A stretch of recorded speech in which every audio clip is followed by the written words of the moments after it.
የኢትዮጵያው ንግድ ባንክ ለቤት ፈላጊዎችና መኪና መግዛት ለሚፈልጉ ሰዎች አዳዲስ የብድር አገልግሎቶችን ከሰሞኑ አስተዋውቋል። ለዚህም እንደ መመሪያ እንዲሆን ይፋ የተደረገ አዲስ መመሪያ ብዙ ሰዎች እየተነጋገሩበት ይገኛሉ። በዛሬው ቪዲዮ ይህ ብድር ምንድነው? እነማን ሊበደሩት ይችላሉ? ማሟላት የሚገባን መስፈርቶችስ ምንድናቸው? እንዲሁም ደግሞ የብድር ወለዱ ክፍያው እንዴትስ ይሰላል? ማንስ ሊበደረው ይችላል? መጨረሻ ላይ ደግሞ በምሳሌ ቤት የተበደረ ሰው እንዲያው የሆነ ያክል ቢበደር፣ መኪና የተበደረ ሰው ደግሞ ምን ያህል ቢበደር፣ የብድሩ ሂደት ምን ሊመስል እንደሚችል፣ ምን ያህል ማዋጣት እንዳለባቸው እያንዳንዱን ነገር የሪቴል ካስተመሮች የብድር ፕሮሲጀር ተብሎ የወጣውን የኢትዮጵያ ንግድ ባንክን የብድር ሂደት መመሪያ ዛሬ በዚህ ቪዲዮ እንተነትናለን።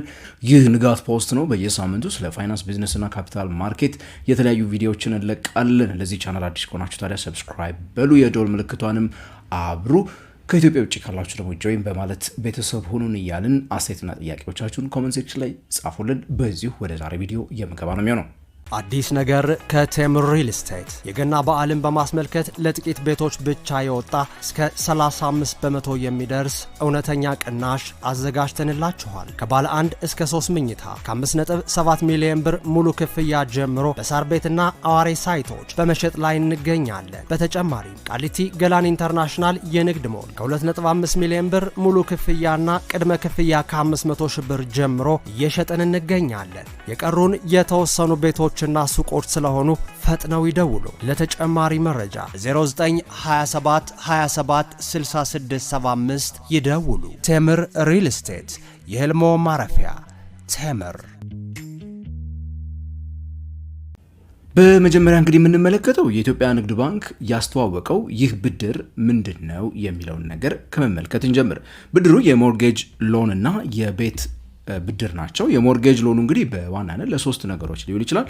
አዲስ ቤት መግዛት ለምትፈልጉ ሰዎች ወይ ደግሞ ቤት ለመገንባት የምትፈልጉ ሰዎች ማለትም የራሳችሁ መሬት የራሳችሁ ይዞታ ያሏችሁ ሰዎችን እንዲሁም ደግሞ ባላችሁ ይዞታ ላይ ደግሞ እንዲሁ ሌላ ተጨማሪ ቤት ለመገንባት ወይ ደግሞ ተጨማሪ እድሳት ለማድረግ ሰርቪስ ያለው ላይ ማስፋፋት አይነት ነገሮችን ለሚያስቡ ሰዎች ነው የሞርጌጅ ሎን ወይ ደግሞ የቤት ብድሩ የተዘጋጀው። እንዲሁ ደግሞ የመኪና ብድር የሚባለው የነዳጅ መኪኖችን፣ የኤሌክትሪክ መኪኖችን አዳዲስ ማለት ነው፣ እንዲሁም ደግሞ ሃይብሪድ የሆኑ መኪኖችን አዳዲስ መግዛት ለሚፈልጉ ሰዎች ነው እንግዲህ ብድሩ የተዘጋጀው። ስለዚህ እነዚህ ሁለት ብድሮች ናቸው ያሉት ማለት ነው ለመኪናና ለቤት የሚለውን ነገር ስናነሳው። በሁለተኛ ደረጃ እንግዲህ እነማን ናቸው መበደር የሚችሉት የሚለውን ነገር በመመለስ ደግሞ ስንቀጥል እያንዳንዱ ሰው ከ18 ዓመት በላይ የሆነ ማንኛውም ኢትዮጵያዊ መበደር ይችላል። ምን ካለ? ቋሚ ገቢ ካለው። ቋሚ ገቢው አይዘር ከደሞዝ ሊሆን ይችላል ወይ ደግሞ ከንግድ ገቢ ሊሆን ይችላል ማለት ነው።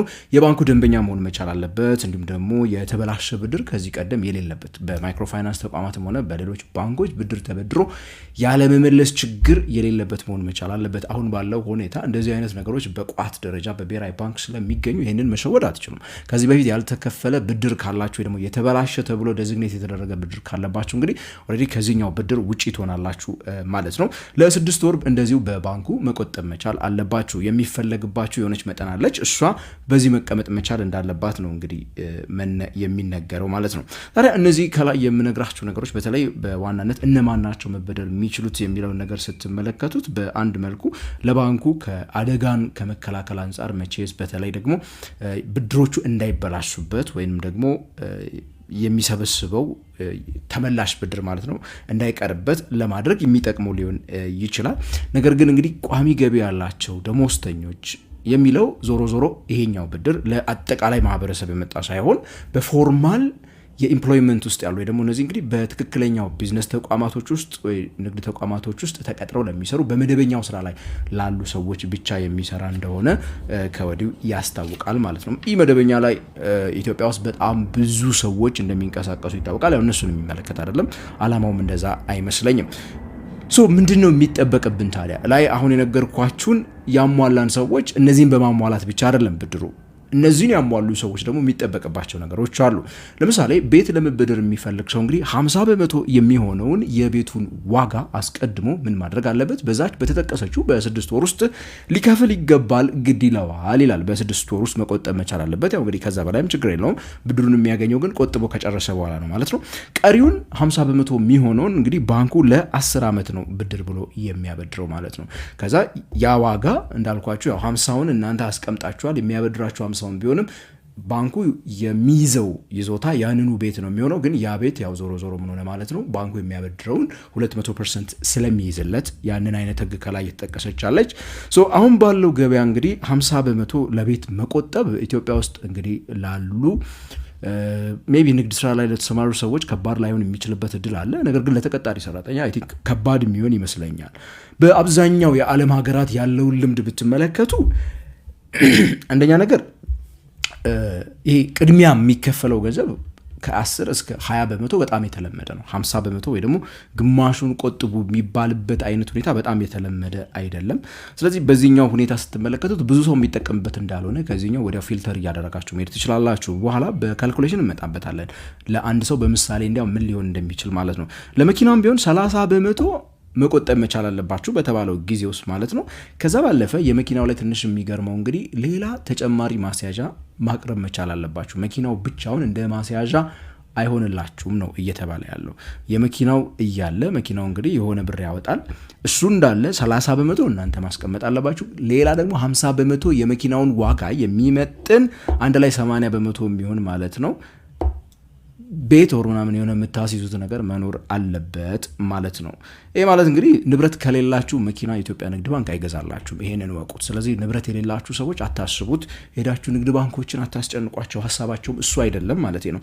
ምክንያቱም ያው ይሄ ላለው ይጨመርለታል አይነት ሲቹዌሽን ነው። ሀብት ያላቸው ሰዎች፣ ገንዘብ ያላቸው ሰዎች አሁንም ብድር የሚያገኙበትን ሁኔታ የሚያመቻች አይነት ነው የሚመስለኝ ለኔ። ኖርማሊ ይሄ ለማንም እንደዛ እንደሚመስለው እርግጠኛ ነኝ፣ ቁጥሮቹ ራሳቸው ስለሚናገሩ ማለት ነው። መኪናውን ይዘው 30% እናንተ ቅድሚያ አስቀምጣችሁ ሌላ ማስያዣ ደግሞ ማስቀመጡ ለባንኩ ስቲል እንዳልኳችሁ ከተለያዩ አደጋዎች ራሱን ለመከላከል በጣም ይጠቅመዋል። የኢትዮጵያ ንግድ ባንክ ከመንግስት ጋር ባክ እየተደረገ ብዙ ብድሮችን በመስጠት ባለፉት ጥቂት ዓመታት ከፍተኛ ኪሳራ የደረሰበት ባንክ እንደሆነ ታውቃላችሁ። እርግጥ ያንን ለመንግስት ከማበደር ጋር ነው እንጂ ለግለሰቦች ከማበደር ጋር እንዳልሆነ እናውቀዋለን።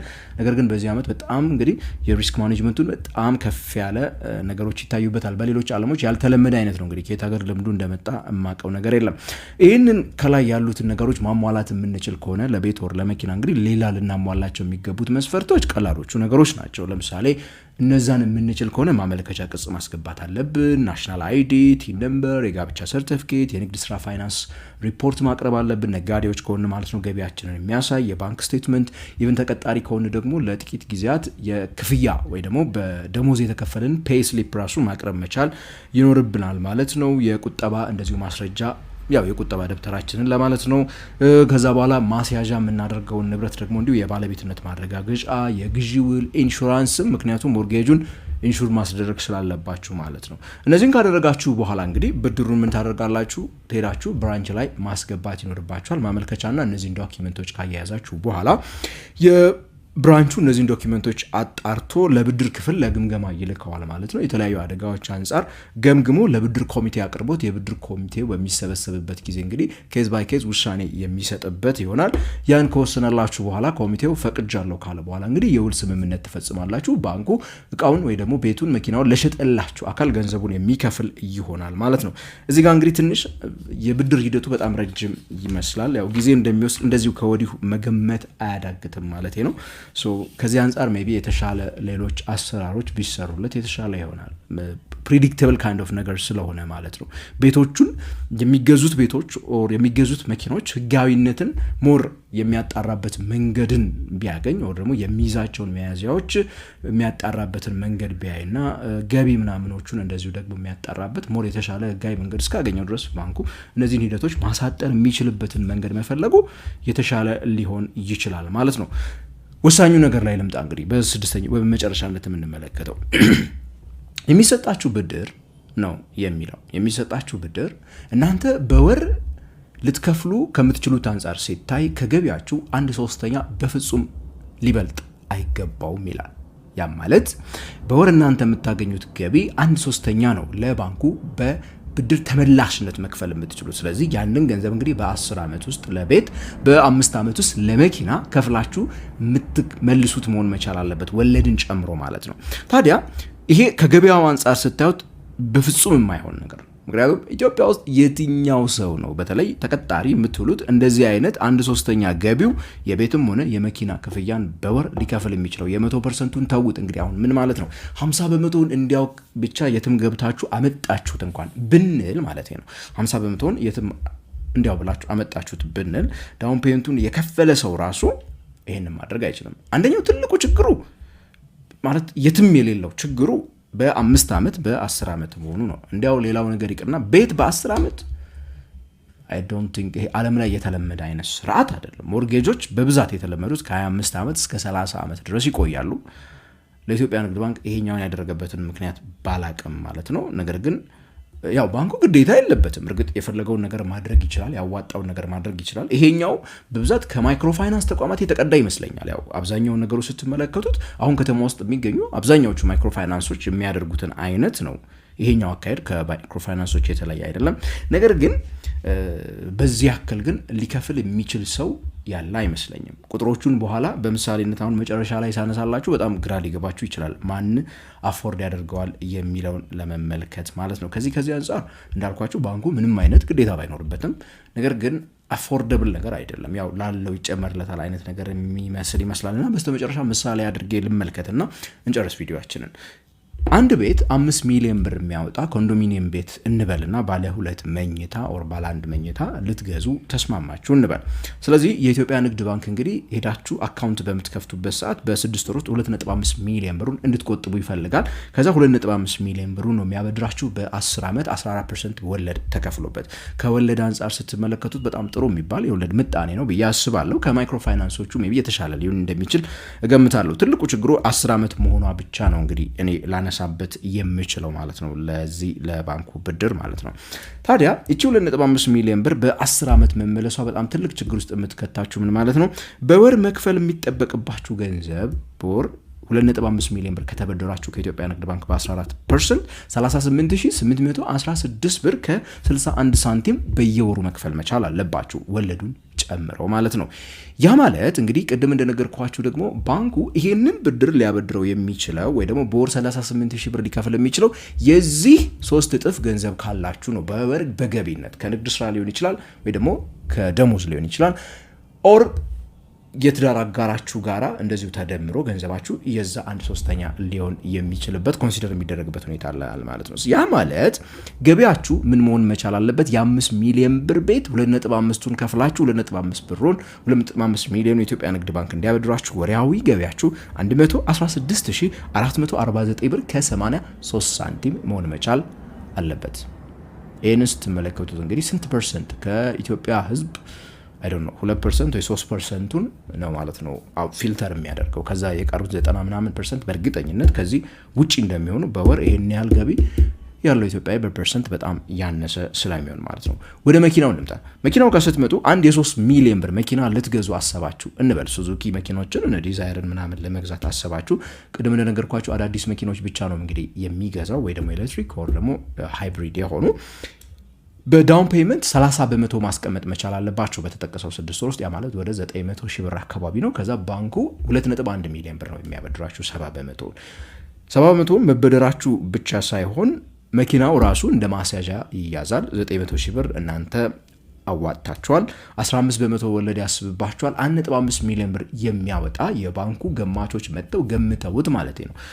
በእነሱ ግምት ነው የኢትዮጵያ ንግድ ባንክ ገማቾች ከገመቱ በኋላ 1.5 ሚሊዮን ብር ገበያው ላይ በኢትዮጵያ የባንኪንግ ኢንዱስትሪ ውስጥ እንግዲህ የኢትዮጵያ ንግድ ባንክ ገማቾች የመጨረሻዎቹ ገማቾች ናቸው ተብሎ ነው የሚወሰደው። ይሄ ገበያው ላይ ያሉ ነጋዴዎች ሁሉ ጊዜ የሚናገሩት ነገር ነው። ሌሎች ባንኮች በጥሩ ዋጋ በገበያ ዋጋ የሚተምኑትን ዋጋ በጣም በዝቅተኛ ዋጋ በመተመን ይታወቃሉና እንግዲህ ያው ያ ትልቅ ችግር ሊሆን ይችላል ብዬ አንዱ ማስበው ነገር ነው። ለዛ በተለይ ስታንዳርድ እስካልተቀመጠለት ድረስ ከገበያው ጋር የሚናበብ ማለት ነው።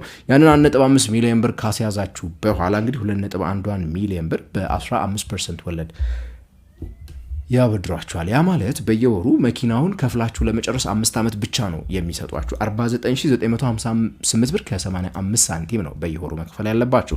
የዚህ እንግዲህ 3 እጥፍ ነው ገቢያችሁ ሊሆን የሚገባው በፔይ ስሊፕ በደሞዝ የሚታይ ወይ ደግሞ ከፋይናንስ ሪፖርት ያው ለገቢዎች ዲክሌር ያደረጋችሁት ሊሆን ይችላል። ብቻ ጋር በሆነ መንገድ ሊታወቅ የሚችል 149000 ብር 955 ብር መሆን መቻል አለበት ማለት ነው የእናንተ ወርሃዊ ገቢ ከየትኛውም ልታሳዩ ከምትችሉት ህጋዊ መንገድ ማለት ነው።